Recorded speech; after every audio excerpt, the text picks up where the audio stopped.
All right, Nate, last game of the Monday night slate here that we've got for these playoffs rolling on here into the Western Conference. The 2-2 series we've got out there with the Jazz and the Mavs after the Mavs failed to take a 3-1 lead there with Luka back in Utah. So like we said, this thing is knotted back up. I don't know, plenty to like here, plenty to look at, I think, in terms of the fact that Luka has coming back, Luka playing at home, the sort of game theory that comes as a result of Luka being back. Now you're going to see probably a bit more Dwight Powell again, as Maxi Kleber could not contain Rudy actually in game 4 there.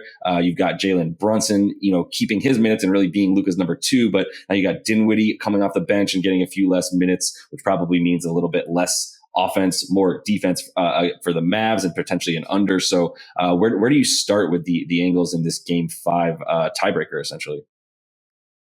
Yeah, it's kind of strange, even though it's -3. I kind of want to tease it to just get rid of the spread because the way that last game finished, I think this could also go down to the wire. I don't think the Jazz are folding just because the X's and O's played Rudy off the floor. I mean, kind of the theme of those games over the weekend was after guys getting disrespected or having a terrible game and getting talked about in the post game as they came back strong. And obviously a point of emphasis from Utah was getting the ball to Rudy and having him punish the other guy, getting Kleber off the floor, because Rudy, worked him in 18 minutes. And then it was Dwight Powell out there. And all of a sudden the Mavs' wonderful spacing is in trouble.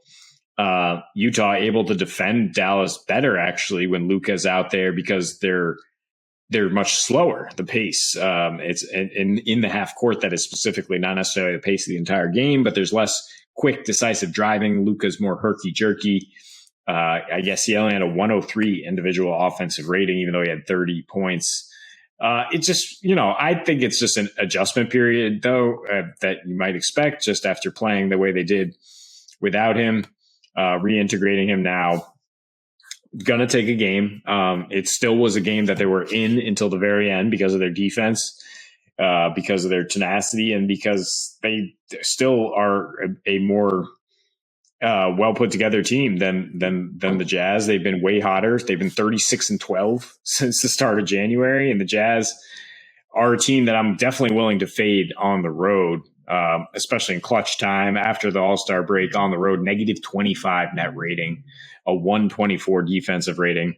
They went 1-6 in one possession games on the season, even though they just got this last one. Interestingly, on a lob from Donovan Mitchell to Rudy Gobert, right, which doesn't usually happen. Nice to see them work through some stuff there, but they just were so much better on at home versus on the road. Dallas was incredible at home post All-Star break, 8-1 with the best net rating overall in clutch time, and they went 3-0 in clutch games at home. They won 14 of their last 17 home games, allowed just 101 points per game in that span. I'm a little scared off betting totals again. And now that we move back to Dallas, it seems like the under is just as likely. I think as much as I think Dallas is going to win this game, I do think they're going to win the series. And if you're late to betting it, I don't think you take the -130 series line at this point. You can take Mavs in 6 at +300, and you can even hedge it with Mavs in 7 at +180. And I think that's overall better odds than just taking them straight up to win the series. So there's no other scenario in which they win. If you combine those two bets, you're getting yourself better odds. I don't know how you feel. If you think if they win this game, do you think they're going back to Utah to close out, or do you think this is going the distance?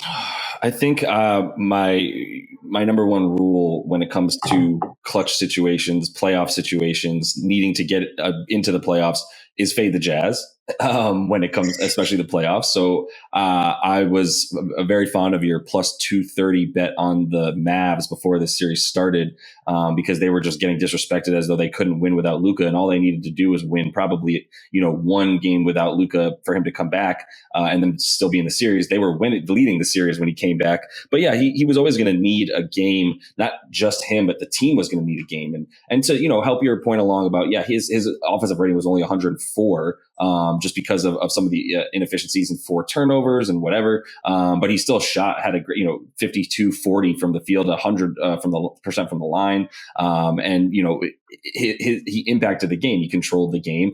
He was, it's interesting. He wasn't the reason for their third quarter spurt where they went, they had 177 offensive rating in that third quarter. And really, even got the total up closer to those. For those of us who took the under, we started to get a little bit scared. But still managed to prevail. And I would say, what's interesting here is I like the, I was fine with a money line under parlay here in this one for the Mavs. But I'm not, I'm not going to be scared. I'm either going to tease it or I'm just going to take both of the line and the total and parlay them together and get about my, plus 260 on my money there, because I do feel like if they win this game, 3 points isn't really anything to scare me off. Despite that, I do, see it as probably a close game, because while I was starting with fade the Jazz, I mean, they it's not like they can't do, come win this series. It's not like they aren't as good almost as the Mavs, just maybe not their lineup, which, but when you talk about the ceiling of what they can get from the players that they have, if they play, as well as they can, then they are, good enough to either win this game or keep it close. But I do like, the other thing I would do is the teaser that you said, because if I do like the Mavs to win this game, and I do like, I kind of had this total probably at 216 is what I thought it was going to come out at. So 213, and I was hoping to bet under that. So if I can get it back up to about 217 and tease that with, basically a Mavs money line, now they're +1 essentially. I'd feel really good about that, because now I'm looking at least, at getting closer to even money on that bet there than the -150 if I wanted just the money line for them. So I do like the Mavs to win. I do like there to be less points in this one, just because the Mavs at home, that defense is it's wildly good right now. And I think Rudy will be able to stay on the floor, which will mean Dwight Powell is on the floor, which will mean less 3-point shooting for those Mavs.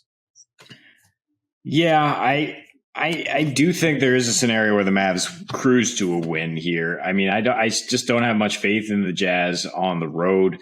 I think, after that initial game 2 loss, we were talking about Mike Conley going scoreless and where the other options are going to come from. And sure, Donovan Mitchell didn't have a great offensive game. They still won that last time out, but Dallas has shown an ability to hold him in check. And with that gargantuan usage rate he posts in the playoffs, like you always talk about, if he's not going to be efficient, Utah is going to struggle to score. Same clutch numbers I talked about on the road since the All-Star break. They have a 98 offensive rating. It's because it's all Donovan Mitchell. And they got a huge lift from Jordan Clarkson, who does have some pretty notable home road splits this season. He's shooting under 40%, under 29% from 3 on the road. I don't think he's going to have that same type of success in Dallas. I don't think that Dallas is going to get the same kind of zero production from Spencer Dinwiddie, who, he had to really adjust. He's making the biggest adjustment here. I mean, Jalen Brunson, not the man anymore, but Dinwiddie now is being a sixth man and being a third banana, a third playmaker. So, I think those guys will gel back into their roles. Jason Kidd will find out a way to get his spacing better and start burning the Jazz from 3, which Dallas was just incredible from 3 at home.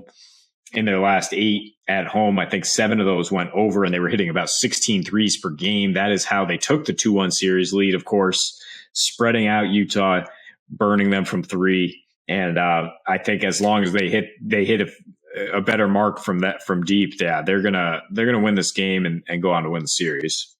Yeah, I'm with you. I would consider potentially Reggie Bullock as well, because we saw him, his minutes just continue to stay up and rise. He led the team in minutes in that last game just because he's basically their best, defender on some of those other smaller players that he needs to guard. You mentioned Jordan Clarkson and Mike Conley and Donovan Mitchell. Those are the 3 guys he's guarding the most, especially Clarkson, who I do think they're going to continue to need on the floor for the 36 to 40 minutes he's been playing in this series. As like you said, there's just not that much offense outside of Donnie Mitchell in terms of creation. So just banking, looking at guys to hit with their props because of some of the game theory that leads to who's going to be playing the most. And I think that's what, you look at a guy like Reggie Bullock, who's going to continue to be needed on defense, which means he'll continue to be, the recipient of those passes into the corner where he's also, I think 3 or 4 threes is a reasonable thing to bet on for him in this game, as he's had 8 attempts in his last 2 games. So some other stuff to look at there. But that is all the time we have for you guys in this one. Make sure you are liked and subscribed to that page. Got all 3 game videos up for you as we continue to bring you each and every playoff game with a game video, as well as those player props we continue to bring you as well. So until we see you next, happy betting.